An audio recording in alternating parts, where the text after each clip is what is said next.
Во месец септември Сдруженијето на приватни лекари ќе одлучи за моментот на одржување предупредувачки протест. Планираат преку неиздавање на рецепти електронски упати во време траење од 3 часа да го свртат вниманието на надлежните кон барањата кои веќе извесен период ги потенцираат. Велат дека секоја нова мерка им ги зголемува трошоците, а веќе подолго време бараат изголемување на капитацијата која велат не е коригирана веќе десетина години. Планираме да направиме еден помасовен собир на матичните доктори на кој што ќе се донесе дефинитивна одлука со кој начин или со кој метод ние ќе го свртиме вниманието на новата влада, се со една единствена цел да не бидеме испуштени во планирањето и во финансиската рамка во буџетот на Република Македонија за 2015 година. Задолжителното исплаќање на К15 за вработените матичните лекари велат дека дополнително ќе ги оптовари.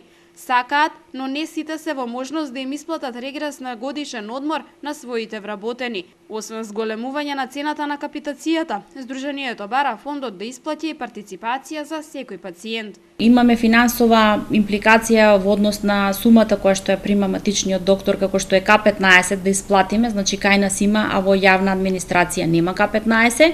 Прашањето ни е зошто е тоа така, зошто едни закони важат за едни за други не важат. Бараме малку повеќе почит и бараме да не бидеме испуштени во новиот буџет за 2015 година, се со една единствена цел да можеме да им покачиме плати на нашите здравствени работници кои што се исто така вредни.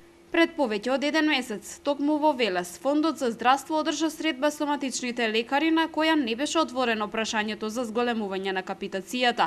Директорката пак Парнарџиева Змејкова беше децидна дека за зголемување може да се размислува дури од следната година, но потребни се интензивни преговори, како со лекарите, така и со владата и ресорното министерство.